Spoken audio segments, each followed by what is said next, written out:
ইয়েমেনের শাসক আব্রাহা, পুরো নাম আব্রাহা আল আশরাম। অহংকারী, দাম্ভিক আর উদ্ধত এক ব্যক্তি। বহু যুদ্ধে সে শত্রুকে পরাজিত করেছিল আর আরব উপদ্বীপের বিস্তৃত এলাকায় প্রতিষ্ঠা করেছিল নিজের আধিপত্য। অতঃপর বিজয়ের অহংকার তাকে পেয়ে বসে। নিজের অজান্তেই সে চ্যালেঞ্জ করে স্বয়ং বিশ্বজাহানের প্রভুকে। বিশাল হস্তি বাহিনী নিয়ে এগিয়ে যায় পবিত্র কাবা ঘরকে মাটির সাথে মিশিয়ে দিতে।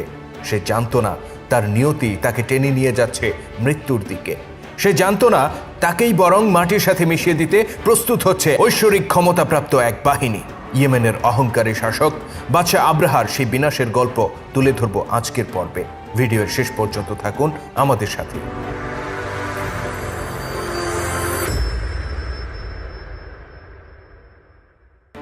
আখিরি নবী হযরত মুহাম্মদ সাল্লাল্লাহু আলাইহি সাল্লাম তখন মাতৃগর্ভে। পিতা আব্দুল্লাহ মারা গিয়েছেন। মা আমিনা গর্ভের সন্তানকে আঁকড়ে বেঁচে আছেন। দাদা আব্দুল মুত্তালিব কাবা ঘরের মোতোয়াল্লি। চাচা আবু তালেব টকবগে যুবক। এই পরিবারটি ছিল মিল্লাতে ইব্রাহিমের অনুসারী। সমগ্র আরব পৌত্তলিকতায় ছেয়ে গেলেও রসুলের পূর্বপুরুষেরা ইব্রাহিম আলাইহিস সালামের ধর্মকে যতদূর সম্ভব আঁকড়ে ধরেছিলেন। পবিত্র কাবা আর জমজম কূপের দেখভাল করার দায়িত্ব ছিল তাদের হাতে, আর তাদেরই তত্ত্বাবধানে মক্কা এগিয়ে যায় সমৃদ্ধির দিকে। কাবাকে কেন্দ্র করে গড়ে ওঠে চমৎকার এক নগরী, যেখানে ছিল শত শত পরিবারের বসবাস আর অগণিত মানুষের যাতায়াত। সবকিছুই চলছিল ঠিকঠাক। হঠাৎ একদিন চারদিকে হইচই শোনা যায়। কি এক সংবাদে! মক্কার মানুষেরা পাগলের মতো ছুটতে শুরু করে। ব্যবসায়ীরা তাদের মালামাল ফেলে পালাতে থাকে। বাচ্চারা আতঙ্কে চিৎকার করে ওঠে। দোকানিরা দোকান বন্ধ করে ছুটে পালায়। ভীত বিহ্বল মানুষের চিৎকার, চেঁচামেচি আর ক্রন্দনে আতঙ্কের নগরীতে পরিণত হয় মক্কা। মানুষের পায়ে চাপা পড়ে মানুষ মারা যাওয়ার অবস্থা। এক ব্যক্তি ছুটে এসে রসুলের চাচা আবু তালেবকে জানায় মক্কার নিকটে তাঁবু ফেলেছে ইয়েমেনের শাসক আব্রাহা। তার সেনারা আব্দুল মুত্তালিবের সমস্ত ওট ছিনিয়ে নিয়েছে আর কয়েকজন নিরীহ মানুষকে ধরে নিয়ে গেছে। সে এই নগরী আক্রমণ করে কাবাঘর ধ্বংস করে দিতে এসেছে। এই সংবাদ শুনে আঁতকে ওঠেন আবু তালেব। এক মুহূর্ত দেরি না করে তিনি ছুটে যান পিতা আব্দুল মুত্তালিবের কাছে। আব্দুল মুত্তালিব তখন কাবা ঘরের ভেতর অবস্থান করছিলেন। বাদশাহ আব্রাহার তৎপরতার ব্যাপারে তিনি অবগত আছেন, তথাপি তার মুখে উদ্বেগের কোনো ছাপ দেখা যায় না। আবু তালেব পিতাকে বলেন, আপনি কেন এ ব্যাপারে এখনো কোনো পদক্ষেপ নিচ্ছেন না? তারা আমাদের সবগুলো ওট ছিনিয়ে নিয়েছে আর আমাদের লোকজনকে বন্দি করে নির্যাতন করছে। আমাদের সেই সক্ষমতা নেই যে আমরা এই বিশাল বাহিনীর বিরুদ্ধে রুখে দাঁড়াবো। আপনি কিছু একটা করুন। আব্দুল মুত্তালিব বলেন, মানুষকে অভয় দাও আর আমিনার নিরাপত্তার ব্যবস্থা করো। অতঃপর প্রাথমিক পরিস্থিতি সামাল দিয়ে পুত্র আবু তালেবকে সাথে নিয়ে তিনি ছুটে যান নগরীর বাইরে, যেখানে ঘাঁটি গেড়েছে আব্রাহার বাহিনী। পিতাপুত্র যখন ঘাঁটির নিকটে পৌঁছেন, তখন মক্কার সর্বোচ্চ নেতাকে গ্রহণ করতে ন্যূনতম ভদ্রতাটুকু দেখায় না আব্রাহার সেনারা। তারা অস্ত্রের মুখে জিম্মি করে তাকে ভেতরে নিয়ে যায়। অতঃপর তারা তাদের প্রভু আব্রাহার কাছে সংবাদ পাঠায়। আব্রাহা তখন আয়েশি ভঙ্গিতে খাবার গ্রহণ করছিল। আব্দুল মুত্তালিবের আগমনের বার্তা পেয়ে সে দ্রুত খাবার শেষ করে। অতঃপর নিজেকে সজ্জিত করে রাজকীয় পোশাকে। সাদাসিধা আব্দুল মুত্তালিবের সামনে সে নিজের আভিজাত্য আর জৌলুস প্রদর্শনের ব্যাপারে বেশ সচেতন ছিল।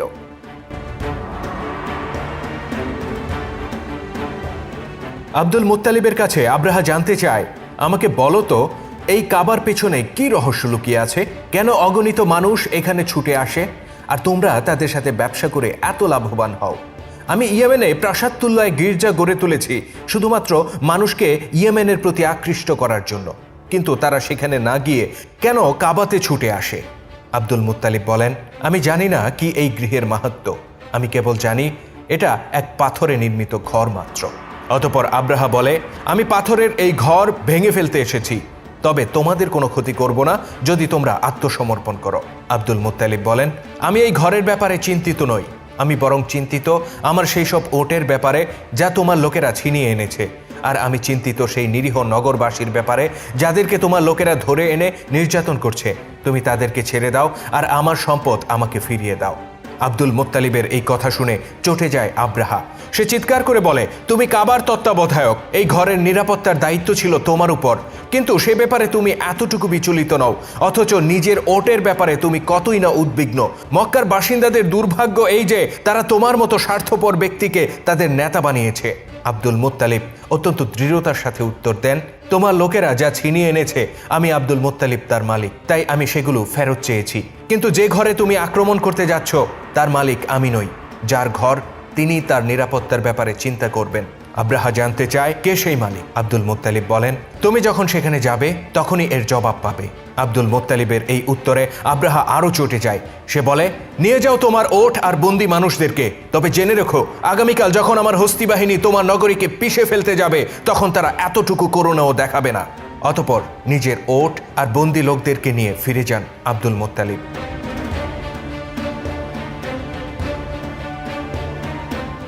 পরের দিনের ঘটনা, মক্কা উপত্যকায় ধুলো উড়িয়ে এগিয়ে আসে আব্রাহার বাহিনী। তাদের সম্মুখে ছিল অতিকায় হস্তির পাল, দ্বিতীয় সারিতে ছিল অশ্বারোহী বাহিনী, আর পেছনে অগণিত যোদ্ধা। সবার সম্মুখে অতিকায় এক হাতির পিঠে চড়ে রাজকীয় আসনে আসীন ছিল বাদশাহ আব্রাহা, আর তাকে ঘিরে রেখেছিল দীর্ঘদেহী রক্ষীরা। দাম্ভিক আব্রাহার হস্তি বাহিনীর প্রতিটি পদক্ষেপ মক্কার মাটিতে প্রকম্পন সৃষ্টি করে, আর হস্তি যুদ্ধের গগনবিদারী চিৎকার প্রতিধ্বনিত হয় পাহাড়ের গায়ে।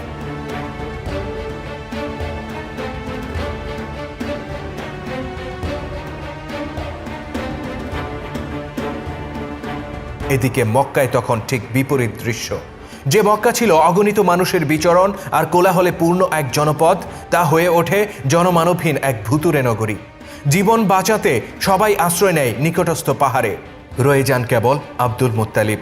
মহান পূর্বপুরুষ ইব্রাহিম আলাইহিসসালামের স্মৃতি বিজড়িত এই কাবাকে একা ফেলে তিনি যেতে পারেন না। এর সাথে মিশে আছে তার পূর্বপুরুষদের হাজার বছরের ইতিহাস ঐতিহ্য। কিন্তু সেই ঐতিহ্যকে রক্ষা করতে আজ তিনি অপারগ। নিজেকে বড় অসহায় অনুভব করেন আব্দুল মুত্তালিব। অতঃপর স্মরণ করেন সেই মহান প্রভুকে, যার নির্দেশে পিতা ইব্রাহিম আলাইহিসসালাম ও পুত্র ইসমাইল আলাইহিসসালাম এই গৃহের ভিত্তি স্থাপন করেছিলেন।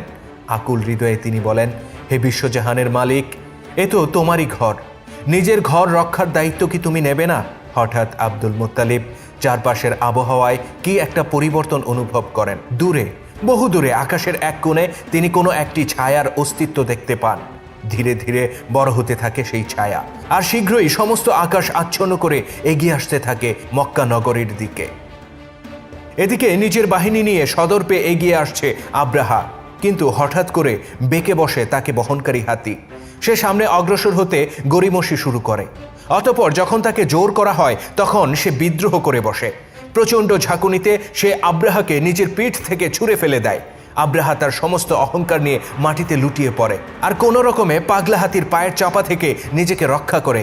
কিন্তু হতবিহ্বল আব্রাহা তখনও জানে না তার কপালে কি ঘটতে চলেছে।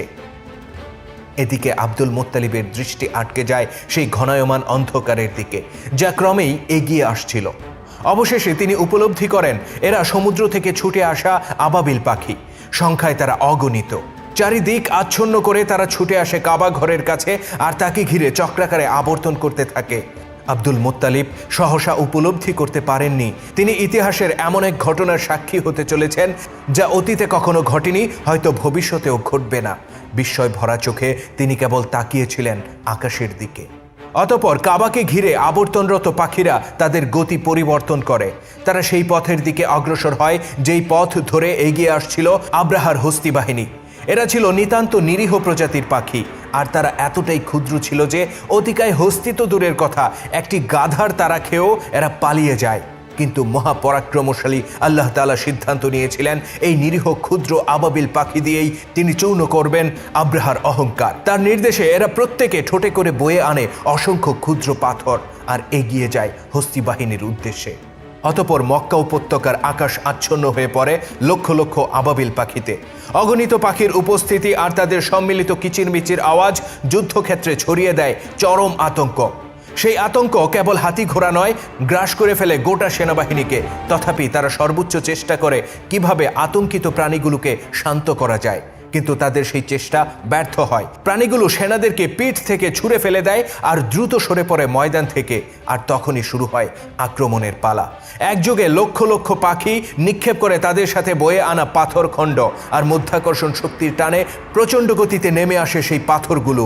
পরিস্থিতি আন্দাজ করতে পেরে পাগলের মতো ছুটতে থাকে আব্রাহার সেনারা। নিজেদেরকে রক্ষা করতে আপ্রাণ চেষ্টা করে তারা, কিন্তু সব চেষ্টা বৃথা যায়। এক একটি পাথর বুলেটের গতিতে নেমে আসে, কোনোটা কারো মস্তক চূর্ণ করে দেয়, আর কোনোটা কারো বুক ঝাঁঝরা করে দেয়। মাত্র কয়েক মিনিটের আক্রমণে ধসে পড়ে সম্পূর্ণ বাহিনী। কিছুক্ষণ আগেও যারা মাটিতে কম্পন সৃষ্টি করে এগিয়ে যাচ্ছিল কাবার দিকে, এক মুহূর্ত পরে তারাই মিশে যায় মাটির সাথে। আর এটাই মহান আল্লাহ তাআলার ঐশী ক্ষমতার প্রদর্শন। তিনি সেই সত্তা যিনি নীল নদের পানিতে সৈন্য সমেত ডুবিয়ে মেরেছিলেন দাম্ভিক ফেরাউনকে। তিনি সেই সত্তা যার ইশারায় মহাপ্রলয় নেমে এসেছিল কওমে লুতের উপর, আর শক্তিশালী ভূমিকম্প উল্টে দিয়েছিল তাদের পাপের নগরী। তিনি সেই সত্তা যিনি নিমিষে মাটির সাথে মিশিয়ে দিয়েছিলেন অকৃতজ্ঞ আদ জাতির সুউচ্চ অট্টালিকা আর প্রাসাদ। তিনি সেই সত্তা যার ক্রোধ থেকে রক্ষা পায়নি শোয়াইব আলাইহিস সালামকে প্রত্যাখ্যানকারী আহলে মাদিয়ান, রক্ষা পায়নি সালেহ আলাইহিস সালামকে প্রত্যাখ্যানকারী সামুদ জাতি, রক্ষা পায়নি নূহ আলাইহিস সালামকে প্রত্যাখ্যানকারী পৃথিবীবাসী। আর তিনি সেই সত্তা যিনি নিরীহ আবাবিল পাখিদেরকে দিয়ে চুরমার করে দেন বাদশাহ আব্রাহার অহংকার। তিনি বলেন, আপনি কি দেখেননি আপনার প্রতিপালক হস্তি বাহিনীর কিরূপ পরিণতি করেছিলেন? তিনি কি তাদের চক্রান্ত নস্যাৎ করে দেননি? তিনি তাদের দিকে পাঠিয়েছিলেন ঝাঁকে ঝাঁকে পাখি, যারা তাদের উপর পাথরের কঙ্কর নিক্ষেপ করেছিল। অতঃপর তিনি তাদেরকে চিবিয়ে পিষে ফেলা ঘাসের মতো করে দেন।